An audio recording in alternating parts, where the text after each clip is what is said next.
Why can't I comment chat?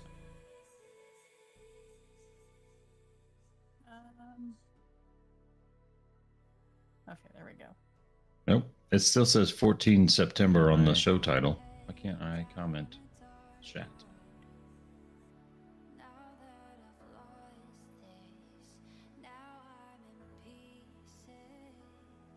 Lagger. Get with it. 854. Mm-hmm. Did you change it to the 20? There we go. There we go. So, doing it live. Do it live.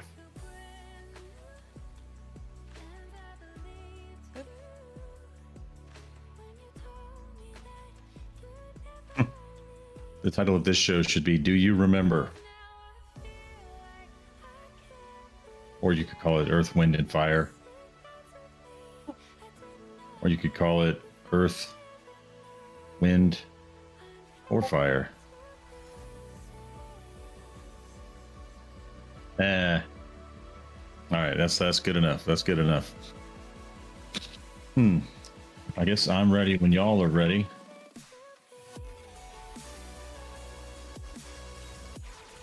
Credits 5, 4. Birthdays are updated. I was kind of slacking on that one.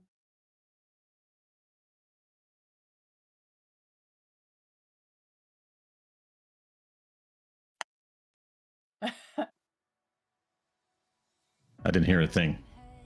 I didn't either. Uh-oh.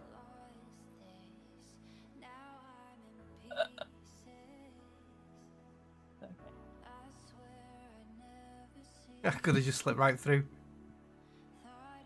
Right. Let's see if we've got sound effects now. It was a dick move. Very That good. worked. That worked. That worked. Love you, bye. Right, okay. You try it again? Overseas Connection Podcast, take 2.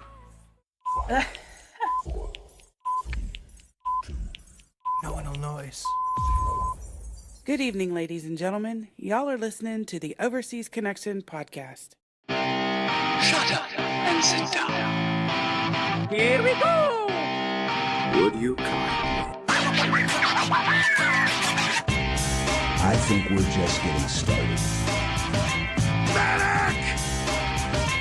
I'm a witcher. I think this is more than you can handle. He sits on his ass all day. Let's do this. Hey everyone, welcome to the Overseas Connection, episode number 854. We're remembering Earth, Wind, and Fire today on their annual celebration of the 21st night of September. I promise not to start singing to you all. I'm joined again by our overseas correspondent and resident do-it-all mechanic, cable repairman, and internet technology fixer, Mr. Mark Wright. Hi, Chris. Hi, everyone. Yeah, I was going to play the song as well, but I thought, no, I better not now because they're getting really strict on copyright strikes, aren't they? So, I'm doing good. Now I am tempted to start singing. Not singing and making everyone cringe is our host from the middle of somewhere, Miss Kim Woods. Yeah, no, I'm not singing. I don't have the voice for that, so I will not subject us to that kind of torture. But I am ready to do a show, so let's do a show. I like the enthusiasm. I don't have the voice either, but I have had enough bourbon not to care. Happy birthday this week. There we go. Happy birthday this week to Robert Jackson and Mark Davies. I think they get a special song. It's your birthday. It's your birthday. Happy birthday.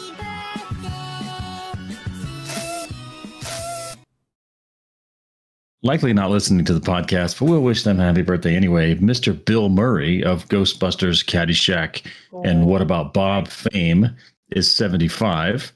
Alfonso Ribeiro, better known as Carlton from the Fresh Prince of Bel-Air, is 54. And nobody knows how old he is because he has a time machine. Author H.G. Wells. Happy birthday! Happy birthday! So welcome if you made it through the shakes and starts of a false start penalty. It's football season. You'll forgive me for some football references. We're the Overseas Connection podcast. We talk about video games. We talk about life. We talk about whatever we want to talk about. And if you showed up, well, I'm sorry. You just get to listen to whatever we want to talk about. And normally we start that talk with a little bit of what's going on in our lives this week. If you would please, Mr. Mark. So all the woes I've had of internet issues for a lot of time now, for months. It's going back to probably beginning of this year. I've had lots of issues with it going on and off, like just briefly for like a few minutes. But yeah, it's just been a nightmare. And I mentioned that there's been this other company who has been installing fiber in our area. It's finally completed. I got an email recently saying it's now a go. You can sign up. So on Saturday, I went on their website. I've signed up, and it comes on Tuesday. The guy's coming to install it on Tuesday. I've still got my contract with Virgin Media, and it was going to cost me nearly £400 to end the contract early. So I'm just going to leave that as it is. I'm going to have two lots of internet for a few months, but it is what it is. But at least I've got a backup then, haven't I? But yeah, the new internet service, it's full fibre right to the door, whereas I think Virgin is fibre up to the wall and then it's copper. And my Virgin internet is 1 gig download. It's only 40 megabits per second upload, which is shocking, really, to say it's 1 gig download. But the new service is 2 gig download and 2 gig upload. So streaming from OBS with 2 gig upload, I should have no issues. So fingers crossed, this time next week we'll be streaming at 8K and 800 webcams and no, but yeah, fingers crossed. This time next week will be super duper fast. I'm looking forward to that. That's what everybody wants to see is us in ultra high resolution. Yeah. But with that, you shouldn't have to worry about how much hard drive space you have anymore. You just re-download games on demand, right? It takes like 2 seconds. Yeah, like even with 1 gig internet, it's fast. But yeah, 2 gig. Yeah, forward to that. And the pricing of it is just as cheap as Virgin's 1 gig service. They get really good customer service reviews, whereas Virgin is an absolute nightmare for support. I sent a support ticket in a couple of weeks ago to Virgin. Still not had a response from it. I won't ring their phone line because their phone line, you go straight through to call center in India and they just follow a script and you can't ask them to send an engineer out. They will just follow a script, tell you to reboot everything and reset stuff. And I ain't resetting my router. They did it to my mum. My nephews were up and her internet was doing exactly the same. She lives around the corner, so she's getting the same problems. The boys were up visiting for the week and they both brought their consoles up and they were having major issues playing their games. And they got that fed up. They made my mum ring Virgin Media and the woman on the phone went through a script and they made them reset the router. But I had it all set up with the SSID the same as mine. So no matter which house you went to, all the Wi-Fi devices connected. She had all the Ring cameras on it and everything. They made her reset it, and it reset the SSID to the original SSID, and it just cocked everything up. I told them not to reset it, but they did. It was a nightmare sorting that out. So yeah, Virgin Media support is shocking. Fingers crossed I'm not going to have that issue anymore. And then in March, when my contract ends, that will be out the door. I've got a TV package with Virgin as well, but I don't really use it that much. Jenny watches a bit of Live TV, but I don't. My main TV stuff's on Netflix, Paramount, stuff like that. Eventually, yeah. I say eventually we'll have all the streaming services, and it'll just be the same price as cable, right? So Yeah. we're Right. waiting for somebody to bundle all those together. But with BRSK do a TV package. You get a TV box. You get your standard in the UK. There's Freeview channels, so they're free to air. But you also get a load of other channels. So altogether, there's 223 channels probably the same as what's on Virgin. Obviously, you got to pay for your premium stuff like your movies and that, but I don't bother. And it's only £10 a month for this TV package, whereas Virgin charged triple that. So yeah, so in March I'll be getting their TV package as well, but for an extra Victory. £10 a month. Yeah.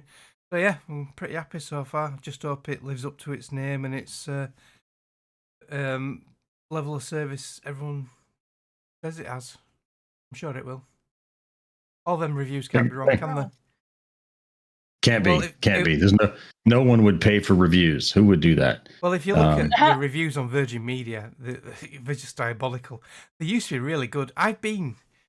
So this is how long I've been with Virgin Media. It's got to be over 20 years ago when it was originally called Telewest Broadband. And that's when it was a regional thing. Telewest was West Yorkshire. There was NTL, which was Derbyshire and South Yorkshire, I think. And all these little cable companies all got bought out by Virgin Media. And that's got to be 15 years ago.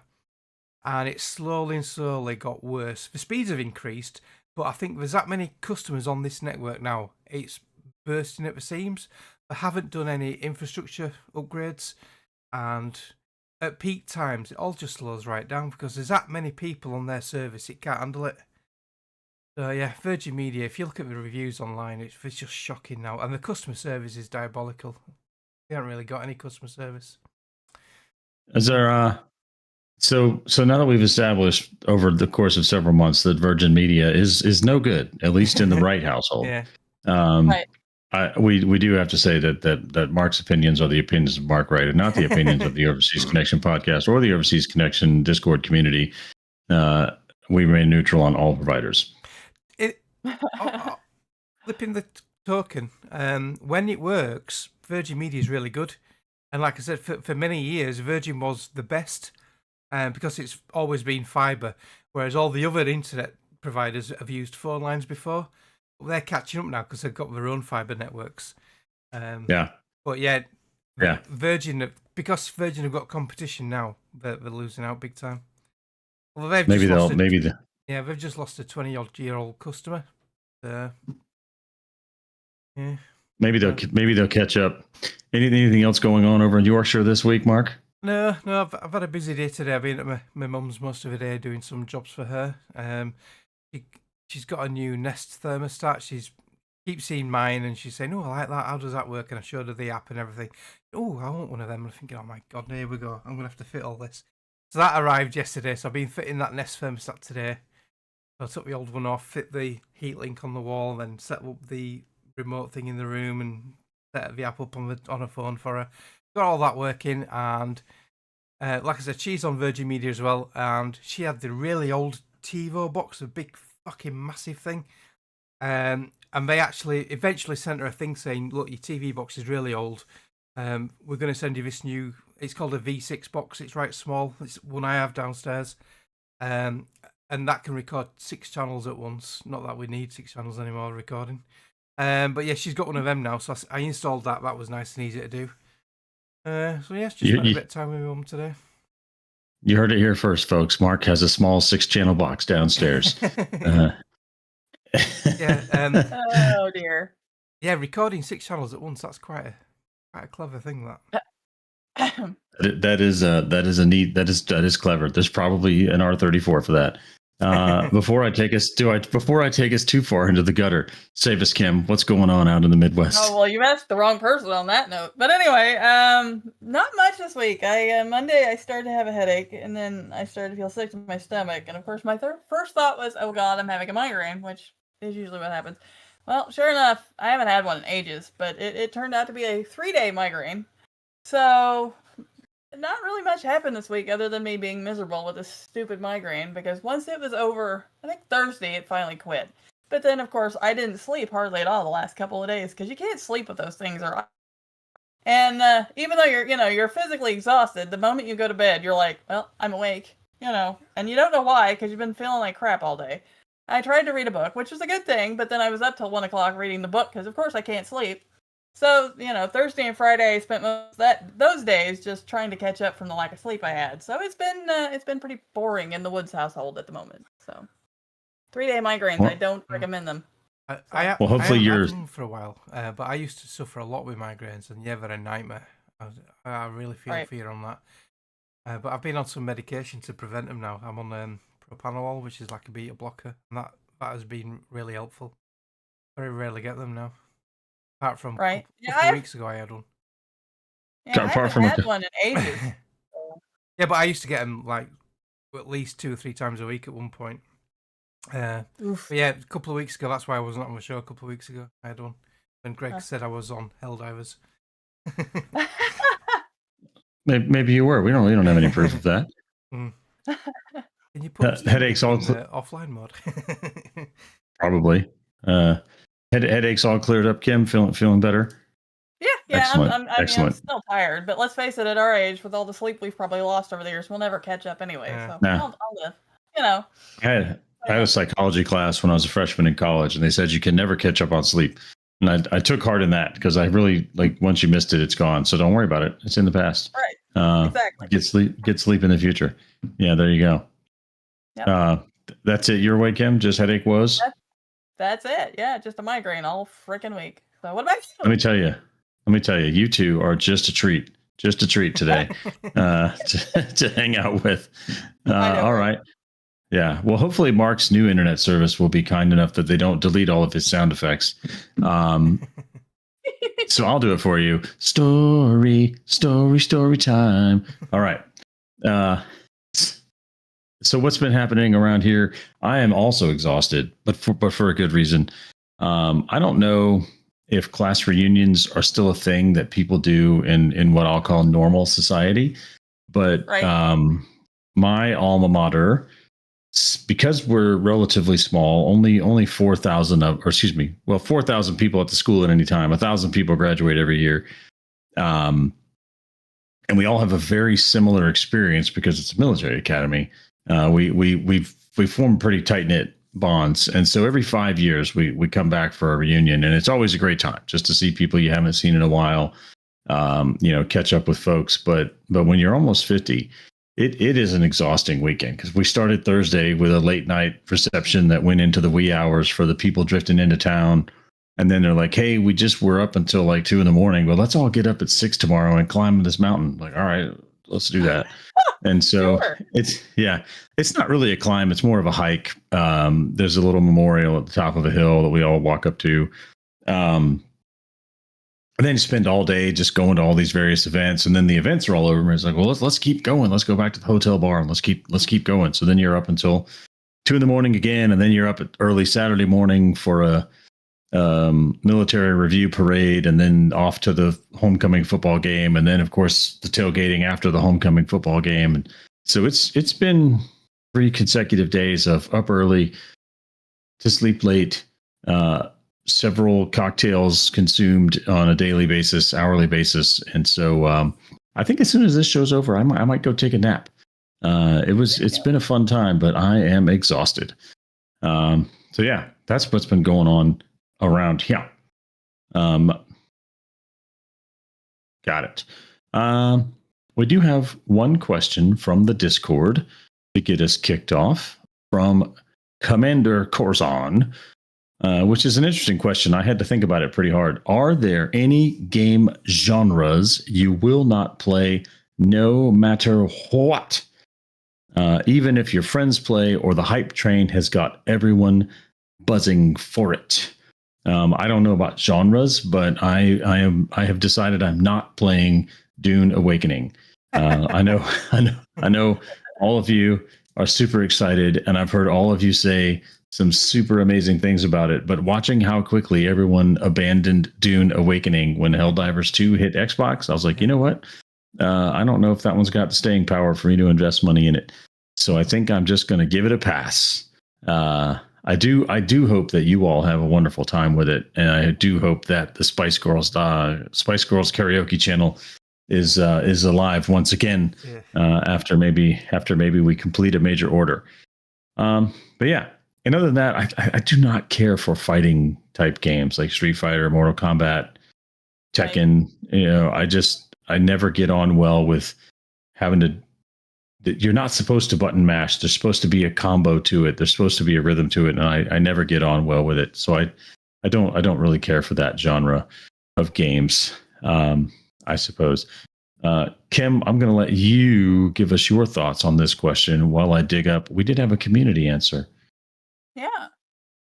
Alrighty. Yeah, I'm like you. I don't like fighter games. I'm more of a button masher, which I guess works in a way, but usually if I play against somebody who knows what they're doing, I generally get my ass kicked, and well, yeah, it's no fun.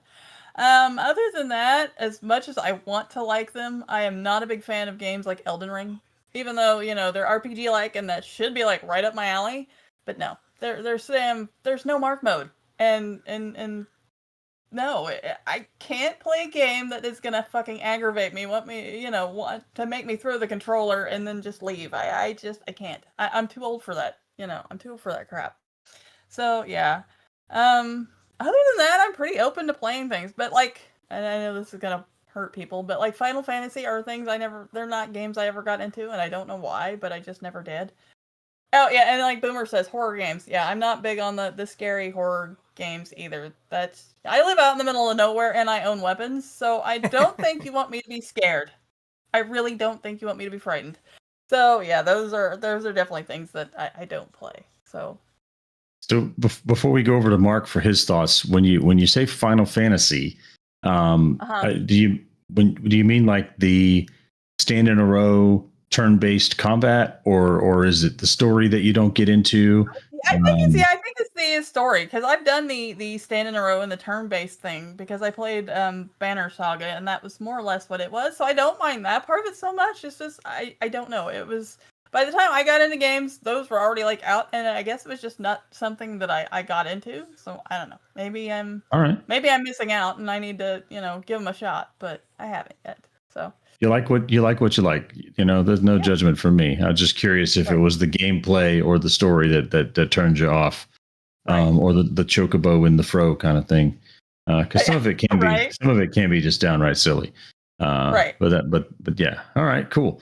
Now, before we go to our community answers, we'll hear what Mark has to say about his no thank you genres. There's only really one genre what I don't like and I won't really play, and that is JRPG. I know I'm going to get a lot of hate for this. I just can't get on with JRPGs, anime stuff and like that. Yeah, I can't do JRPG. All right. So 2 out of the 3 of us are insane. You can choose which 2 out of which 3. Of course, I'll mess with you. I haven't played a JRPG in a long time, but I did really enjoy Final Fantasy 7, 8, 10, 10-2. 12 was a little weird. I never played any of the online Final Fantasies. And then 13, they kind of lost me. So I haven't played a Final Fantasy game since then. But I used to be big fans of them. Let's see. So Amaranth says, that's a great question. What would be your answer? Personally, I don't like fighter games. I played Mortal Kombat because I owed my brother when we were kids. He loved that crap. The rest depends on the game because some studios suck at making games. I mean, that's fair. There are just some games that are just really bad. To which Corzon responds, I generally will play any type of game, but I am not a great fan of real-time strategy. I find they often have such a steep learning curve, which in turn makes them frustratingly difficult. I am too old to play games that need too much concentration and overly complex control schemes. I also find they don't port to console that well. So I think he has an excellent point there. I was a big fan of the real-time strategy games with the first few in the Command and Conquer series. And the Warcraft. Before it went to World of Warcraft, there were some Warcraft real-time strategy games that were a lot of fun. Some of them have gotten increasingly complex as they continue to try to add more and more to make it different. And I did buy the Command and Conquer or like remastered collection. Yeah. And it wasn't good. Sometimes you just can't go back. So yeah, that's a great question. I had to think about that one for a minute. I do like most genres of games. I like the first person shooters. I like the turn-based tactics games. I like the third person. I like some of the roguelikes. Bless you. Yeah, I got something. I keep coughing. I'll get it cleared up in a second. But yeah, fighting games. I'm not a huge fan of. So there we have it. Thanks for that question. We do look forward to community questions every week. It gives us something to do other than just talk about the random things happening in our lives. Normally, we would talk about the games that we get for free because we pay for them, but I think we have covered this whole schedule. Yeah, and we're getting near and the end so- of the month now. The only We new are ones are the getting. epic ones. So, Well, then let's talk about those, Kim. Thank you. alrighty. Yeah, no problem. Because those change out, weekly. So Oh, yeah, I every do Thursday, try to yeah. update those. Yeah. Alrighty. As of right now, till the 25th, you have Project Winter and Summer Roast 2. And then come the 25th to the 2nd of October, yes, folks. October is right around the corner. We have Eastern Exorcist and Jor-El's Brother and the Most Important Game of the Galaxy. Boy, that's a title. So there's your epic games for the next couple of weeks. So Epic Games. All right. Thank you, Kim. So now we can come to the point of the podcast where we'll talk about the games that we've been playing this week. Let's see. It looks as though Mark and I are playing the same games this week.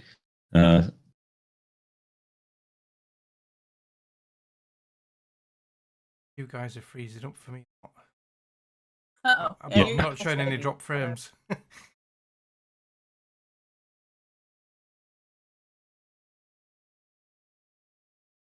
I think you're freezing up, Mark. I'm not showing any drop frames. But I my couldn't tell you I'm dropping it's not. I can't wait for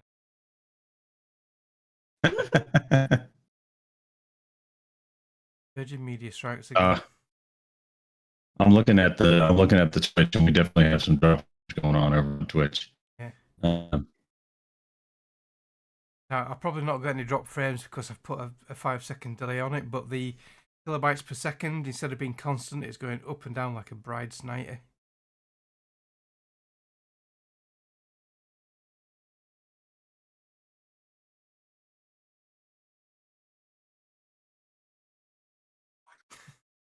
This it is will be never- titled this effort. Retitle this episode "Fingers Crossed" Part 2. Yeah.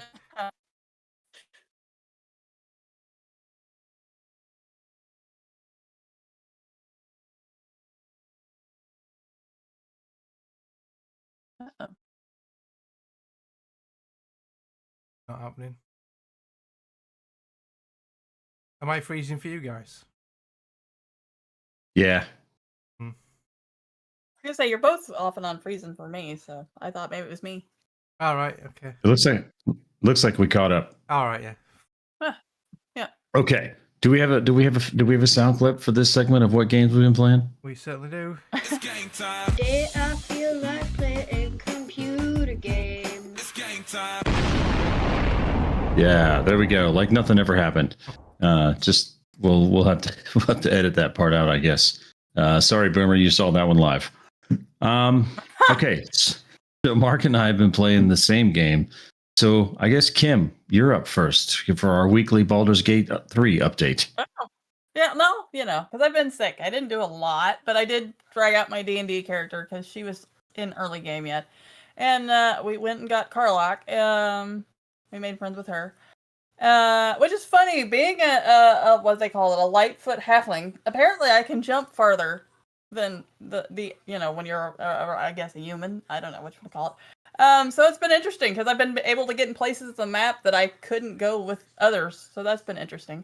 So like I left all the others behind at the Emerald Grove, jumped up by where you meet Zevlor, and where his little house is, wherever he's staying, the little cave thing. I was able to jump up on there, and then I could take a shortcut over to where Karlach was at. So I ended up getting Karlach before anything else. Pretty much, it was kind of interesting. I even bypassed the Knolls, which eventually we're gonna have to go back and do all that. But it's nice to have Karlach early because she comes in handy when it with the Knolls and all that stuff. Something else that I did that I normally didn't do. I told Astarion to go fuck off and not bite me. I figured it fit with my my D&D character because she's kind of she's kind of an asshole at times. So I really thought he was gonna be mad at me and maybe leave, but no, he took it fine. So I don't know. We'll see how that goes. And right off the bat, Shadowheart told me she worships Shar. she usually doesn't tell me that till like we're in the Underdark. So then I proceeded to tell her, well, that was great, that I didn't care. So Good for you. which also, Good for you. which also pretty much goes with my D&D character, because Mark will tell you, I'm kind of a smart ass, and I'm all out for me. So it is what it is. So yeah, that. Let me that ask was this. pretty much it. Let me ask this Okay. question about Astarion. So, telling Astarion not to bite the main character, do you then lose his bonus attack, his bonus bite attack, or does he I don't know. still I get didn't that? check. I'll have to see, because I don't know. I didn't check. I will. Yeah, I'm curious what the implications for that are. If it just takes longer to build up trust with him, Right. or if he actually loses a move or something. Okay. That is interesting, because because usually I let him bite me like once, and then that's it, and we never do it again, because then he's like, oh, it's fine, I'll go bite other people. So I don't know. I'll find out. Well, I'll report back next week. So Next week on Baldur's Gate Chronicles, we'll find out. Can Astarion still bite people? In All what right. act does he ask to bite you? for the first one, It's like right it's off. very early on, like I don't after think you I have after you camp. Once you find him, like the second or third long rest, Yeah, he'll come over and try to bite you. I don't think I've had that. I'm in Act 2 now, but Wow. I don't think I ever had that. Well, then you tell us, Mark. Does the Astarion have his bite attack? Right. But, no, I don't think so. Hmm. Ah. Hmm. I'll have Hmm. to check. It's I've not- not it's played not it a for s- a while. It's not a super useful attack. It heals him and inflicts bleed on another character. It's not super powerful, but it is a handy bonus action. Right. So if you use him in your party as the rogue, as the stabby rogue, I guess in Kim's party she's probably the stabby rogue, so she probably doesn't I need am, that. but I do bring a Astarion, but yeah. So Oh man, rogue squared. right. So That's All why right. I love this game So- so much, because every playthrough is so different, isn't it? Kim would know she's got about 15 on the go. it can be unless you make the same choices over and over again. Yeah. I just don't tend to go super evil. I can't do it. For some other reason, my conscience will not let me go like super duper evil. So Yeah. because I'm I can't do it. I'm kind of the same. Like I always play the goody two shoes when I play Fallout. I recently started a final playthrough of the Outer Worlds to try to get the last few achievements. One of which is having a negative reputation with at least 3 factions, which Oh, no. requires you to just go around shooting people. And I always feel bad about doing that, because I'm like, I've Yeah. played this game and I know that those characters have some interesting interactions, but I'm just going to waste them. Right. And I'm like, this isn't right. So I'm just going to play that long enough to get that last achievement, because I'm weird like that, and then I'll delete that character ceremonially. Yep. Yeah. All I'm right. right there with you. And it's weird because everybody's like, well, these aren't real characters, right? They aren't real people. I said, I know that, but I can't do it. I don't know what it is. I have to live with myself, so I just can't do it. They're my Like the, virtual friends. It's like the original Modern Warfare 2 with the no Russian thing at the beginning. I went through that airport and I did not shoot one single civilian. I didn't fire a shot. And I know a lot of people same. who were the same. I also did that. Yeah. Apart from Chinny, who went out and fucking murdered everybody. So what does that say about it? But yeah, Oh. I don't know. I couldn't do it. Something wrong with that boy. All right. Anything other than Baldur's Gate 3 this week, Kim? Helldivers 2, probably like the rest of Helldivers 2. So, All right. yeah. Well, we'll circle back to Helldivers 2 in just a second. Let's see. Mr. Mark, anything other than Helldivers 2 this week? No, I've not. I've hardly played any games at all. The only time I've played games, and I think it's only been twice this week, both times have been Helldivers 2. All right. Well, the Super Earth appreciates your service. I did jump on Dune Awakening for an hour just to gather power cells to power my generators, because we were just about to run out. But apart from that, yeah, just Helldivers 2. I've been watching in the Spice Girls chat about that, and it sounds like Dune Awakening is like another job, and I don't want one job. So, um, It's clever, you know though, what I isn't it? mean? That it's clever what they've done because they're making people log back in to maintain the base. Clever or diabolical. Yeah. Boys season 5 is coming soon. So before we jump into Helldivers talk, then the only other thing I did of note this week is I finished the single player campaign on Modern Warfare 3. And so before I talk about that, I will ask the two of you if you have any heartburn with Modern Warfare 3 campaign spoilers. I've got it on my list to play. I've not played it yet. All right, then I will not spoil anything. Right. I will just say that it was a thrilling campaign. Yeah. I'm still not quite used to. You saw at the end of Modern Warfare 2, they had the picture of Makarov. Yeah. And Makarov is supposed to look like Kevin McKidd. He looked like Kevin McKidd in the first one. He's supposed to look like Kevin McKidd. Go away. But also Soap is supposed to sound like Kevin McKidd. So it's all wrong. But I did finish it. I had a great time. And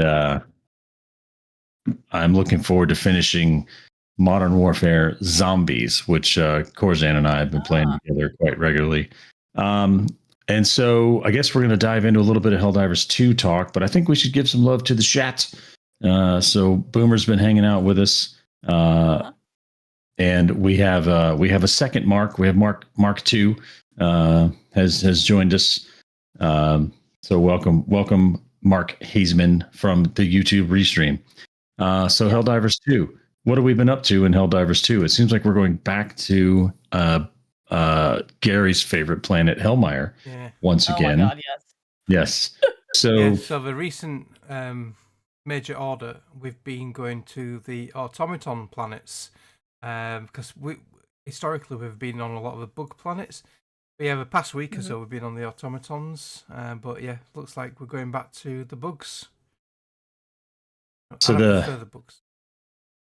Do you now? See, I much prefer the bots. The bugs I haven't quite figured out. I think of the three factions, I prefer the bots and then the bugs and then the Illuminate. The Illuminate I just find strange.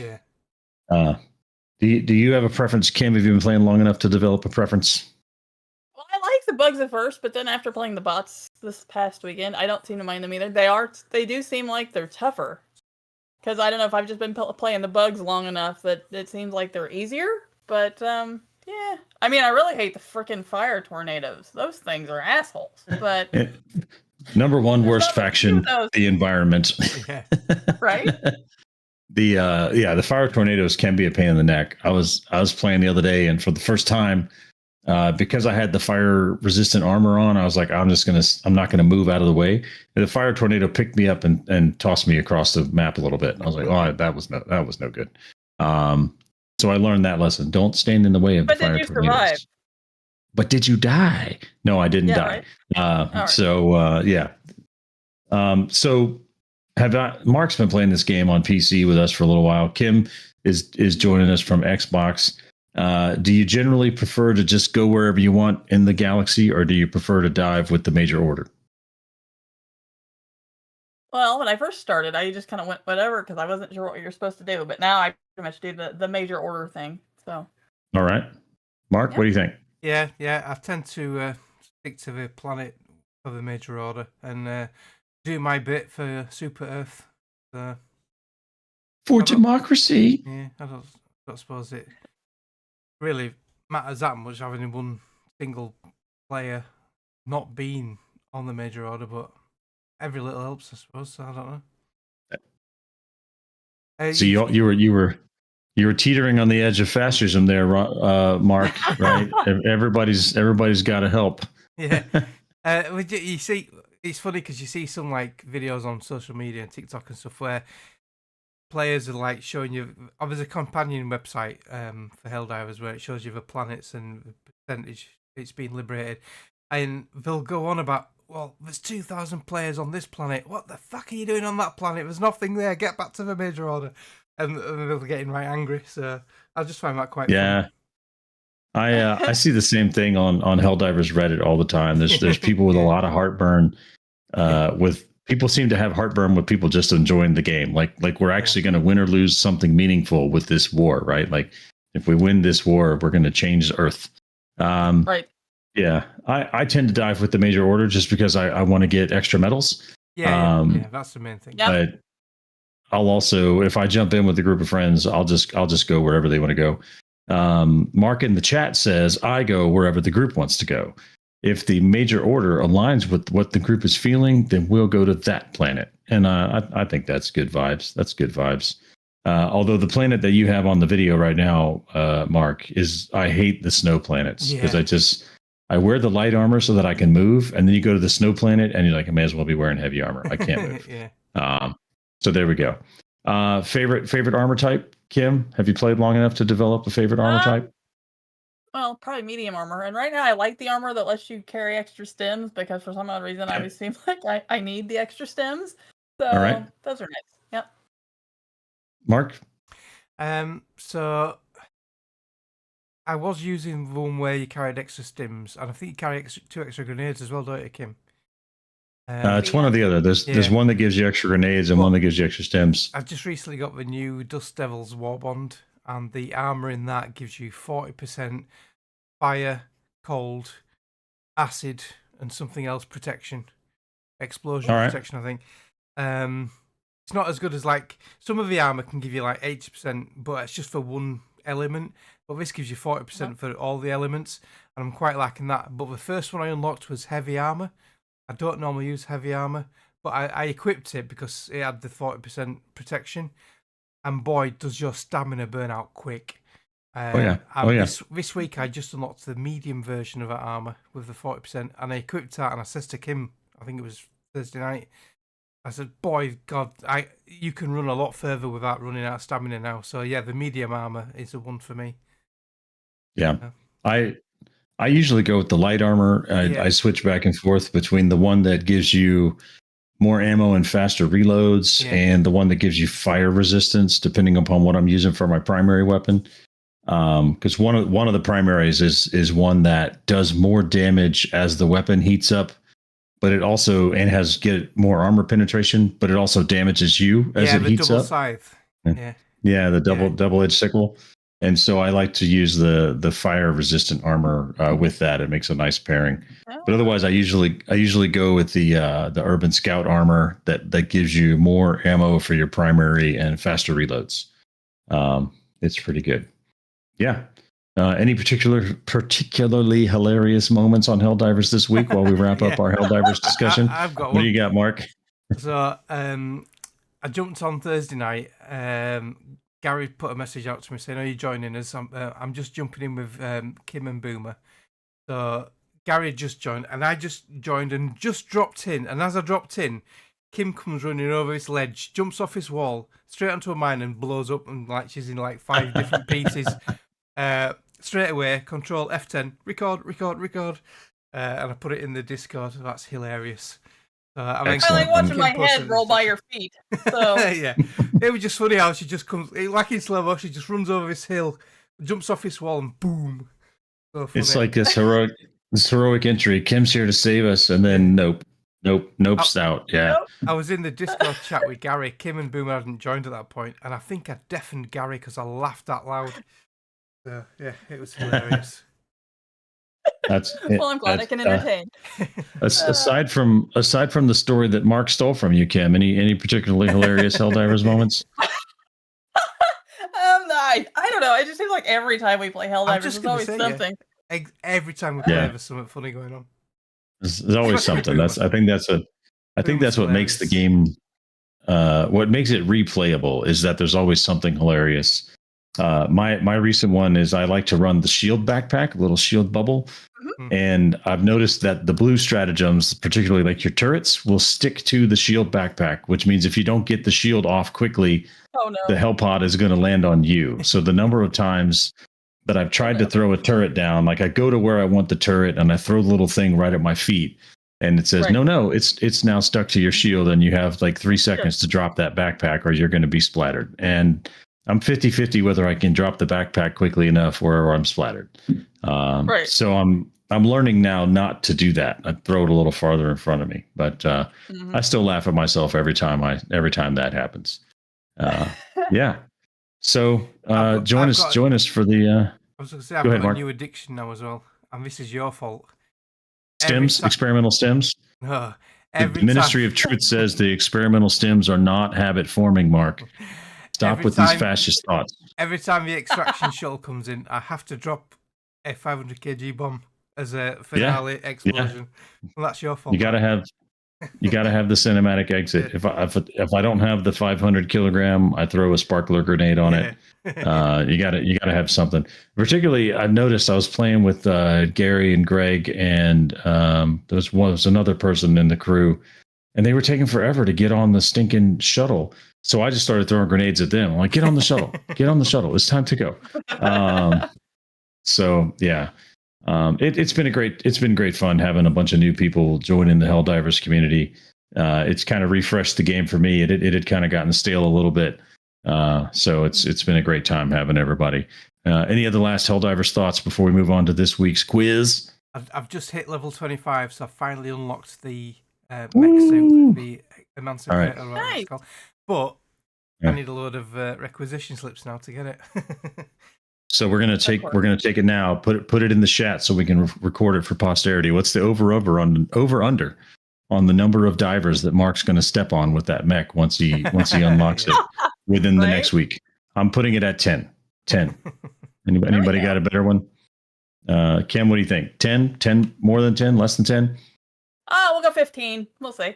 15? Kim says 15. Probably, All right. 3 or 4 of those will probably be me, I'm sure. So. All right. Now listen, there's no running under his feet to bump the numbers up. All right.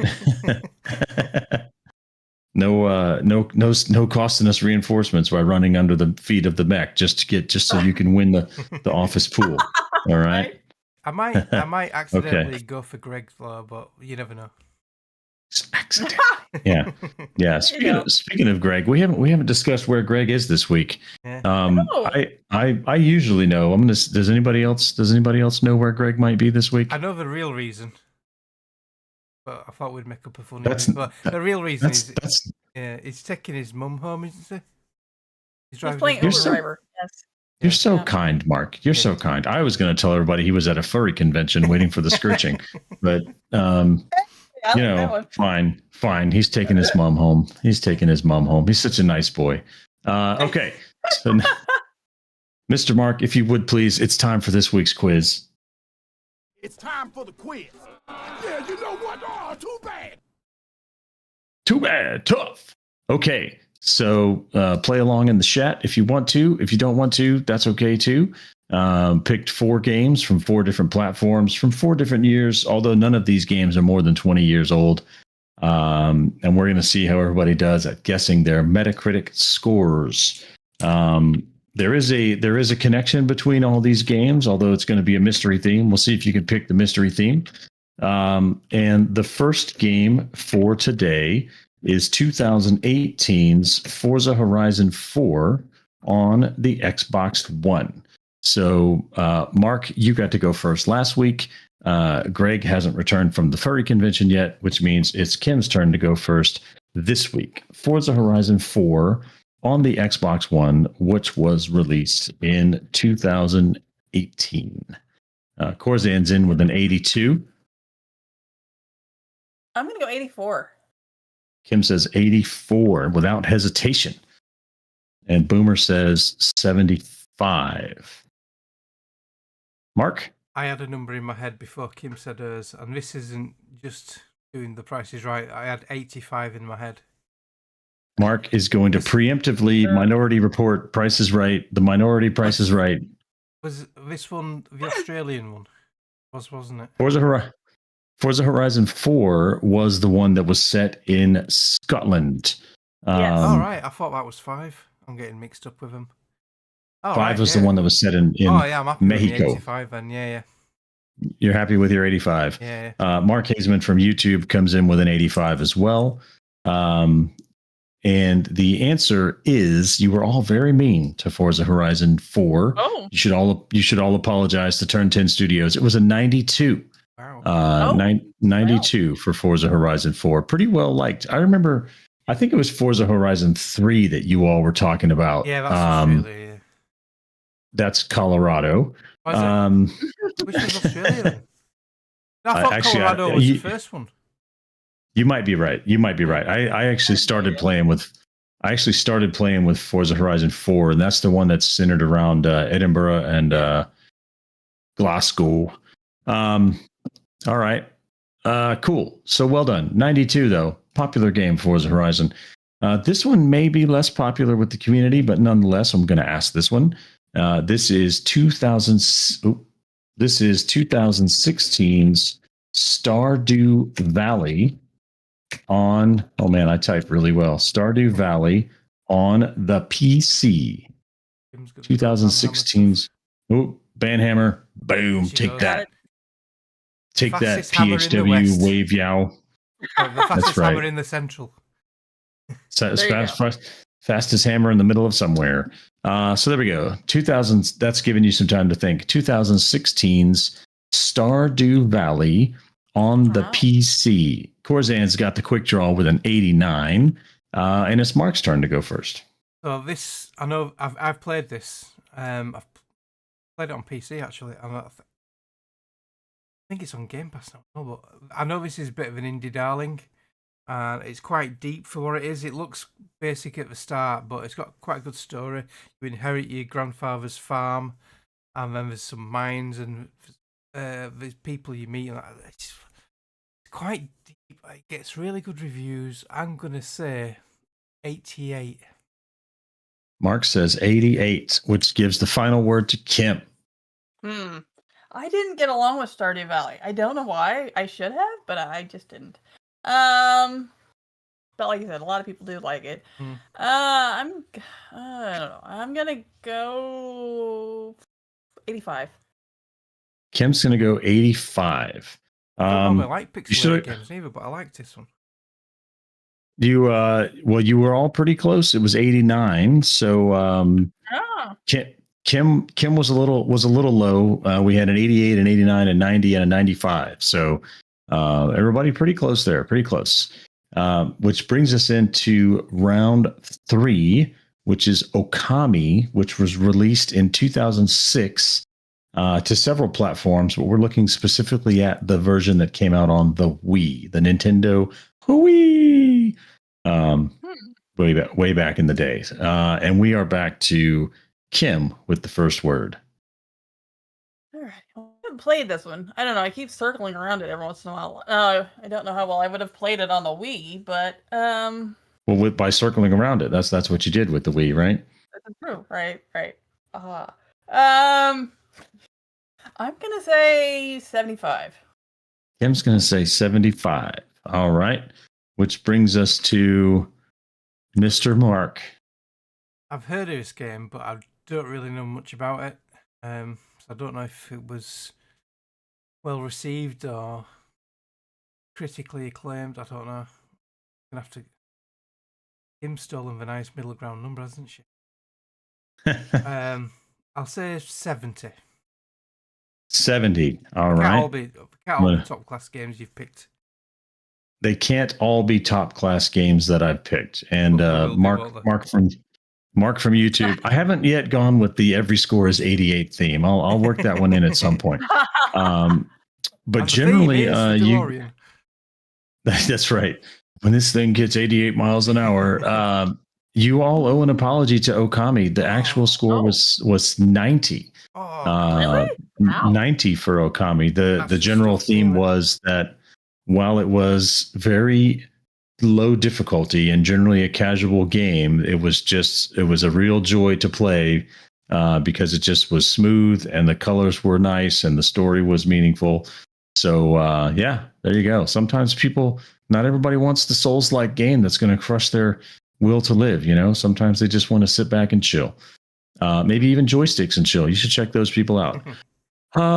And closing out our quiz from our PlayStation release of the week is 2014's Don't Starve on the PS4.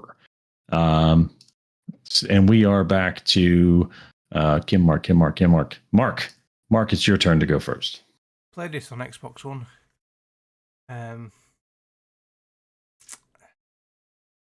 Didn't really like it that much. It was okay, and I think it was well received. It's not all about you. Yeah, I know. It's like It's the a survival consumer game, and at night time, you have to build a campfire, otherwise these critters came and got you. I think Like living at my house. Yeah, I think it did quite well. Oh God, right, okay. I'm gonna take a guess at 86. Mark is going to take a guess at 86. And closing out the host centuries for this week, Miss Kim Woods. I'm going to say 88. Kim's going to say 88. And we're gonna vamp for just a moment while we wait to see if Mark Haseman from YouTube has an answer. I never played this one. It does sound kind of interesting. We can start thinking about what we think the theme might be. Oh, no, he didn't. I can't handle the pressure. Oh, yes, put one, yeah. There we go. Oh, yeah. There we go. Oh, There we go. 92. Okay. That was the low score for the week at 78. Oh, wow. Don't Starve from 2014 on the PlayStation 4. So now comes the real fun to see if you can guess the connection between these 4 games. I'll let you think about it for a minute. Maybe less than a minute. So we have Okay. Forza Horizon 4. So just to review the bidding, Forza Horizon 4, Stardew Valley, Okami, and Don't Starve. With Forza Horizon, what's throwing me completely off this? There's a key feature in Forza Horizon that's a hint.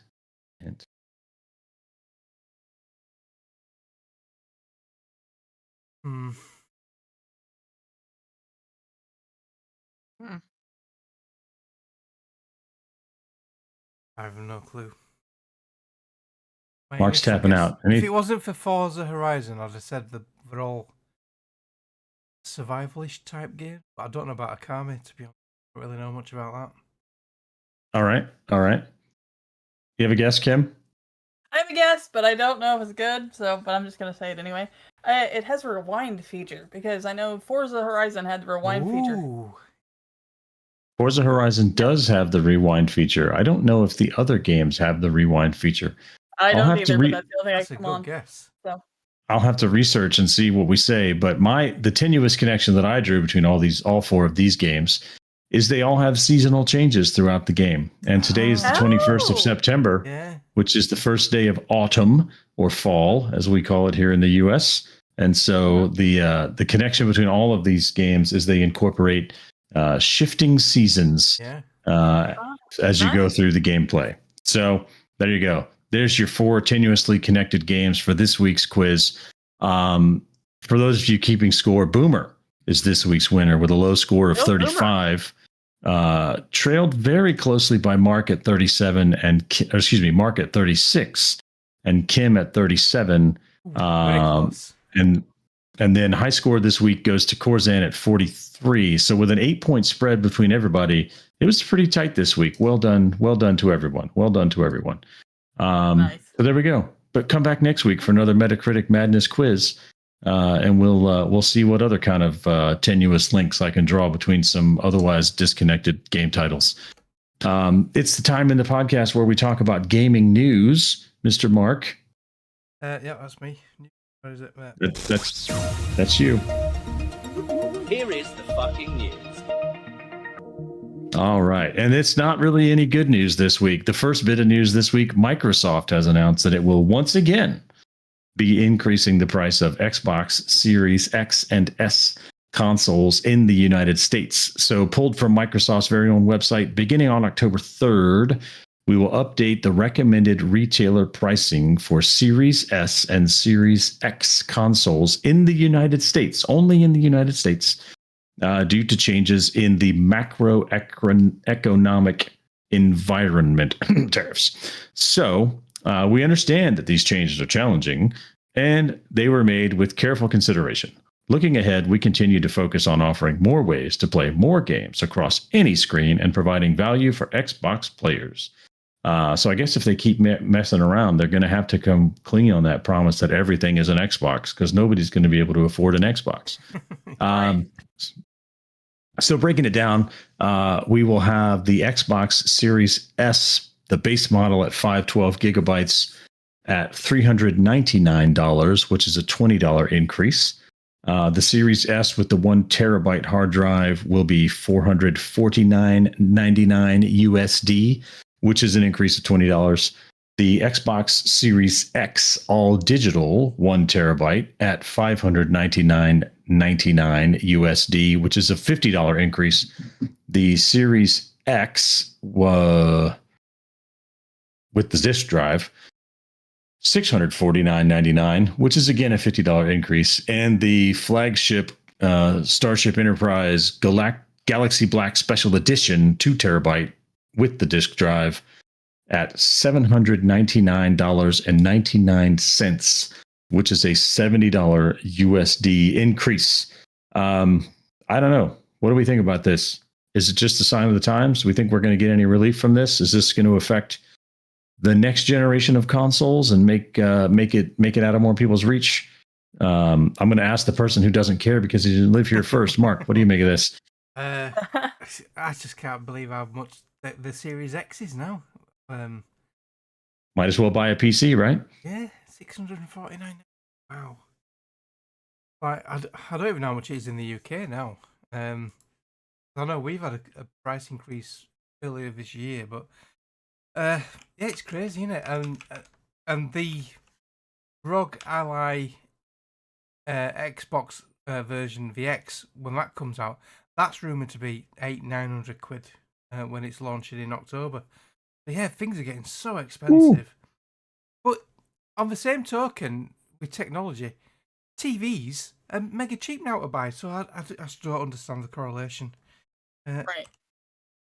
Series X UK price. Yeah, I was just looking. It looks like the Series X is going for £479.99 on today's price. The recommended retail from Xbox themselves is $499.99.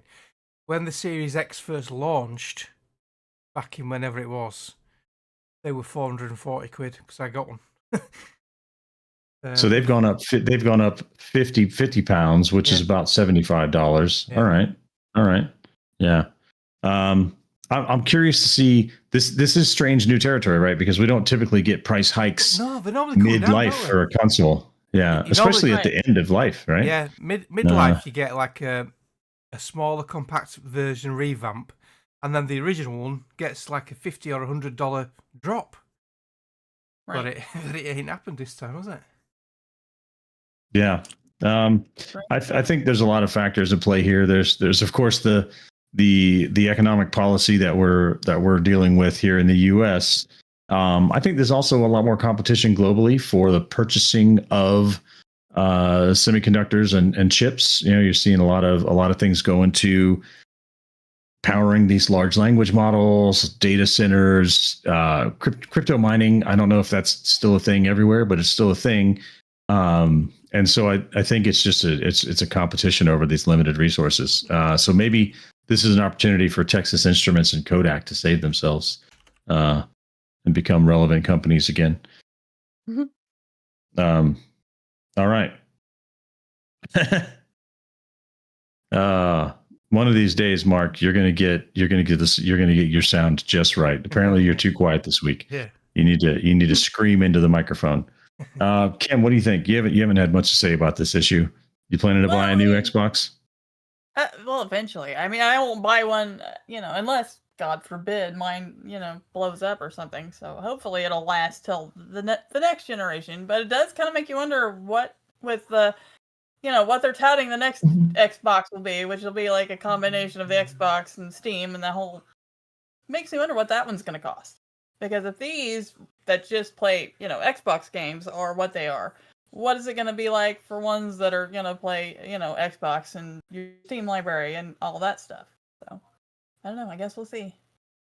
I guess we will see. Before we move on to the next story, I do continue to find it interesting, the Xbox and Steam integration. Today I was playing Grand Theft Auto 5, which I purchased through the Steam store and was playing through Steam, but I got credit on my Microsoft rewards for playing a Game Pass game for 15 minutes, even though I was paying a version of it. So it's kind of interesting. Right. That's the integration of the digital storefront is the future, and I am kind of looking forward to that. Onto another bit of interesting news. I don't know if this is news so much as opinion, but it's an opinion about news. So we're going to go with the transitive property. While we're teaching math to the internet, Mark just taught everyone physics. Somebody was saying Mark had his volume too soft. So what did he do? He pulled his microphone closer, right? I lowered the volume in the earphone so the microphone wouldn't pick it up. But see, hear you guys. You just taught everyone about the 1 over r squared law, which is that if you double the distance between a point source and a receiver, you get 1/4 of the signal, right? So there you go. You didn't know you were going to get physics today, but here you are. An embarrassing failure of the U.S. patent system. Video game intellectual property lawyer says Nintendo's latest patents on Pokemon mechanics, quote, should not have happened, full stop. The last 10 days have brought us a string of patent wins for Nintendo. Yesterday, the company was granted a U.S. patent number covering riding and flying systems similar to those Nintendo has been criticized for claiming in its PAL World lawsuit. Last week, however, Nintendo received a more troubling weapon in its legal arsenal, a patent on summoning and battling characters that the United States Patent and Trademark Office granted with alarmingly little resistance. According to Video Game Patent Law Clerk, that's a very specific job title, Video Game Patent Law Clerk. Kirk Sigmund, the U.S. Patent and Trade Office, granting Nintendo these latest patents isn't just a moment of questionable legal theory. It's an indictment of American patent law.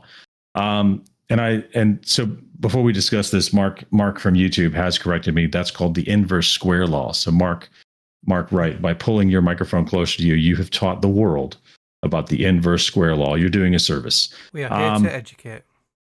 Here we go. So this is interesting, right? So Nintendo gets a patent on summoning and battling characters. I feel like this is definitely not a unique thing to Pokemon, right? We talked about Final Fantasy earlier, which in every Final Fantasy title you get your various summons that you can call in. Baldur's Gate, you have summons. I mean, I don't know. We could. It was like similar to Pokemon, they're digital monsters. I don't know. Yeah. But they're like the GoBots to the Transformers, right? No idea. Never seen it.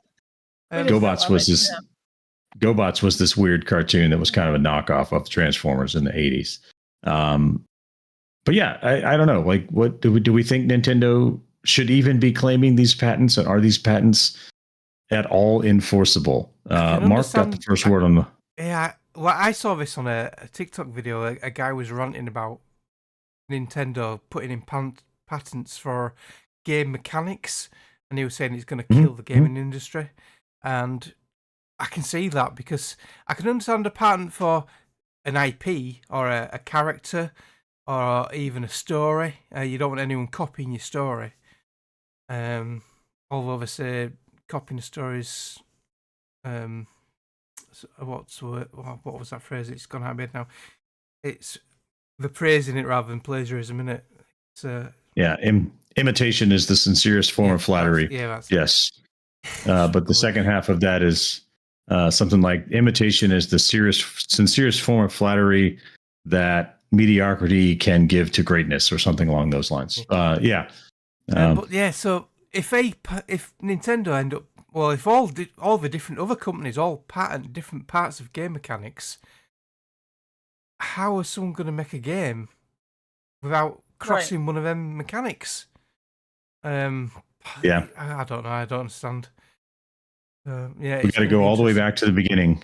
And Activision is going to patent aim down sights, right? Yeah. They're going to patent that. And sliding and all that crap. But I did think of one game mechanic which I think was patented by Warner Brothers, which we haven't seen since, and it was a brilliant one, and they've never used it since, and it was in Shadow of War, I think, the Nemesis system.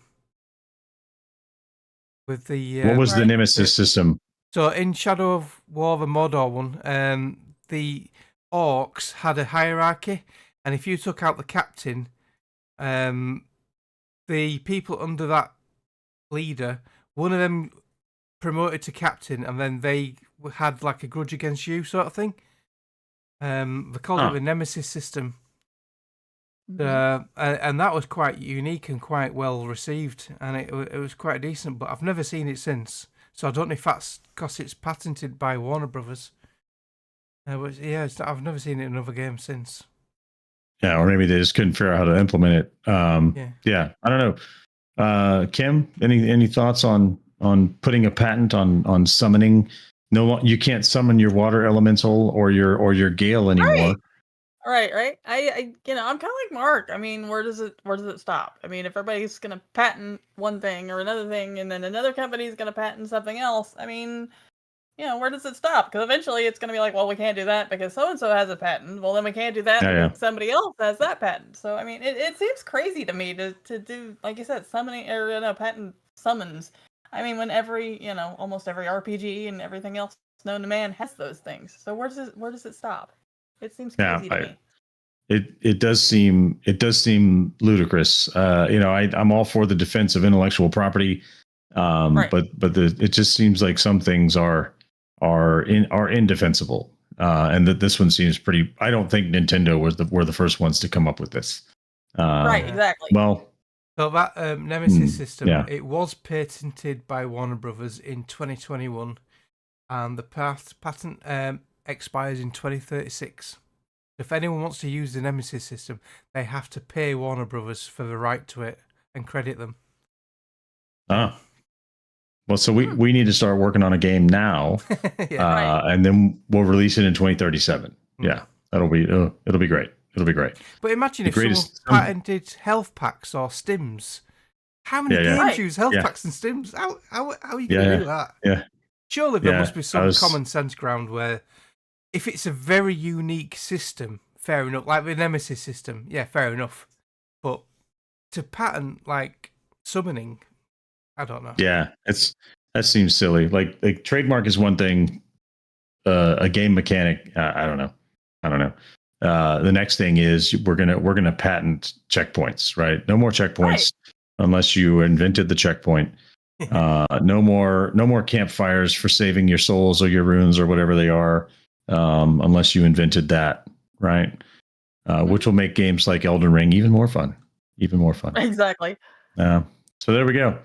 That's what we came up. That's what we decided to talk about this week in the news.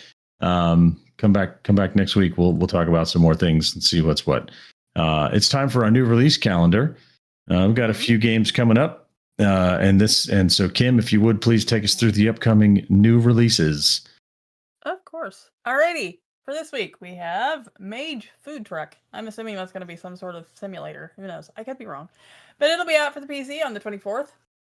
Aisa, Shadows of Silence for the PC. Yeah, right? Okay, let's try that one again. Aisa, Shadows of Silence for the PC on the 25th.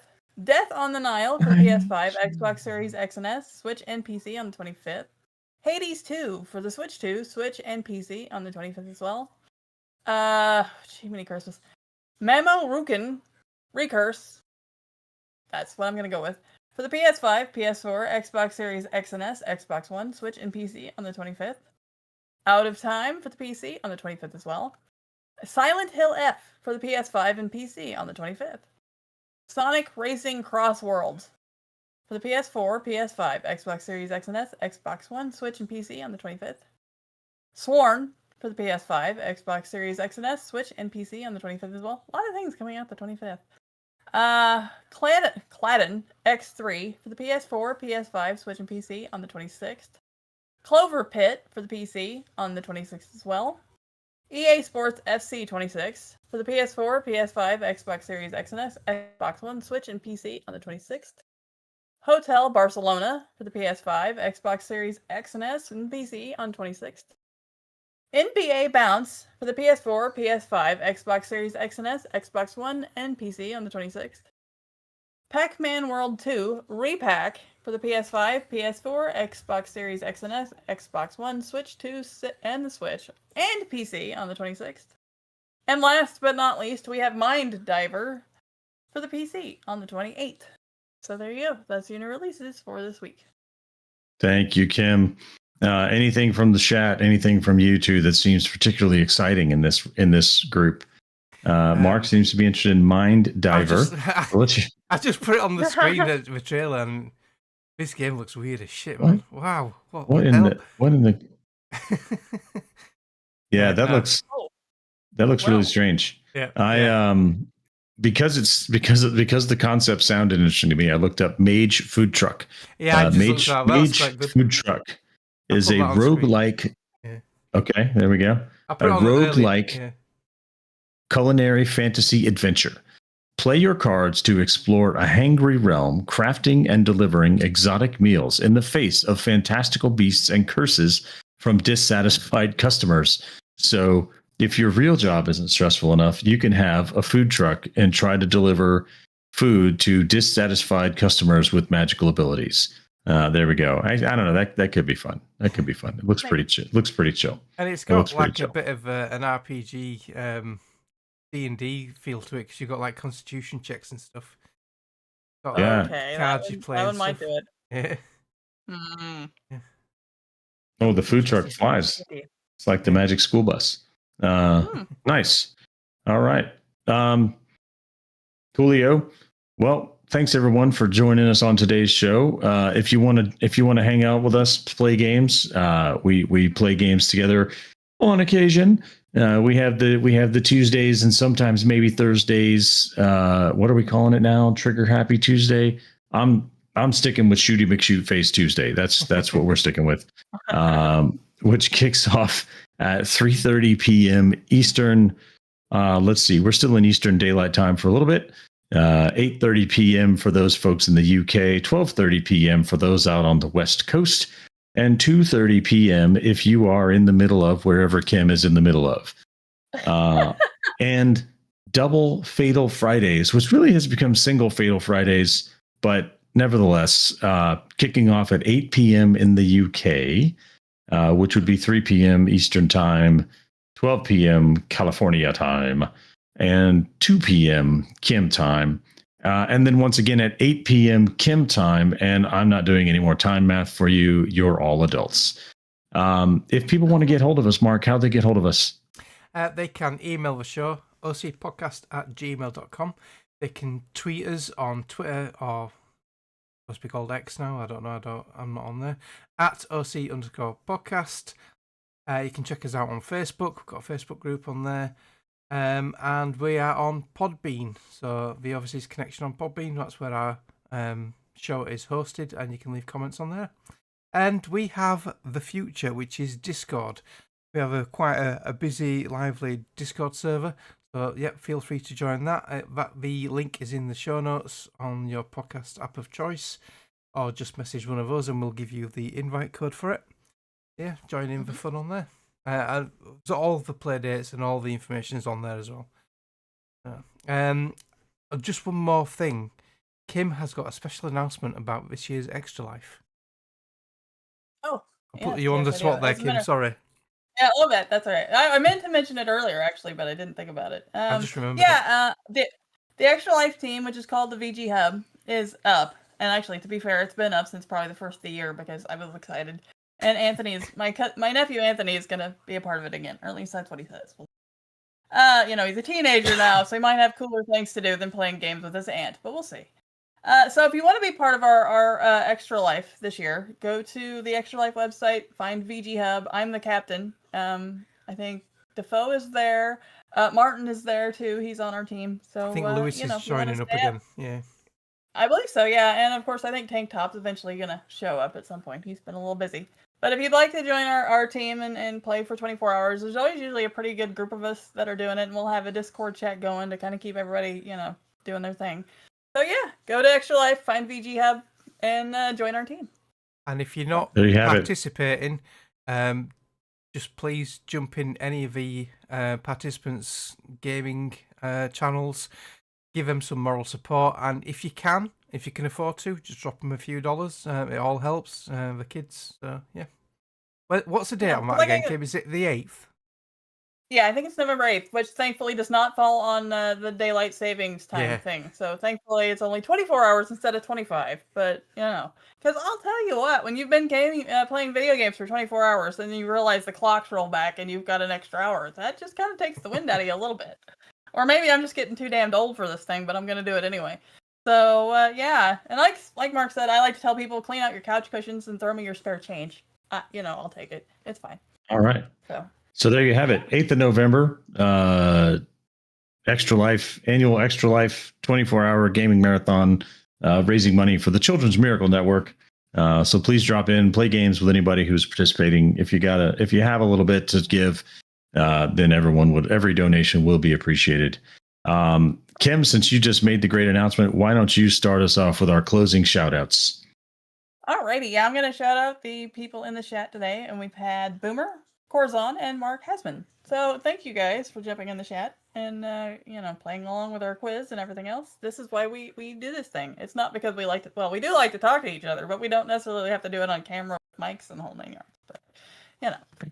Other than that, thanks you guys as always. It's always fun to get on here and talk to people, adults, and not my cats or my nephews that are all, you know, below the age of 12. You know, they're fun. They're great kids, but sometimes when you're an adult, you know, after a while that gets old. Other than that, you know, fall's here. I'm not excited about that. I'm not a pumpkin spice person like Tank Top, but yeah, I guess fall's here. So I guess if you enjoy that, because I'm gonna be sitting here waiting for summer to come back around again. Other than that, you know, have a good week, and I will pass you over to Mark. Yeah, I want to shout out you guys. Shout out the chat. Shout out Greg for driving his mum home, and then on the way back doing a bit of flower arranging outside of the road. I'll let you check us out, Chris. Oh, all right. Well, shout out to the two of you for hanging in with me as I substitute host for Greg while he's off enjoying the furry convention.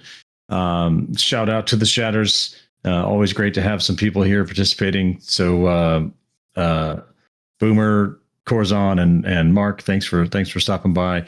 As I mentioned at the top of the show, shout out to all of my college classmates for coming to hang out this weekend. It was a great time seeing a lot of people.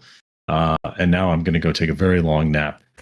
And shout out to college football, because college football is sometimes it's very exciting, and sometimes it's exciting, and then it's not exciting because your team finds a new way to disappoint you. But that's the joys of college football.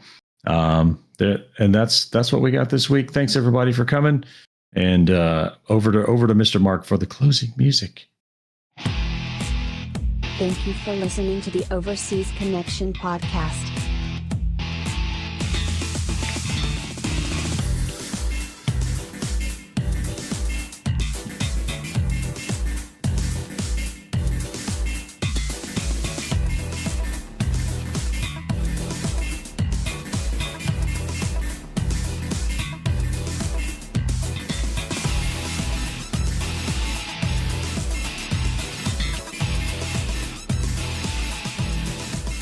See you same time next week.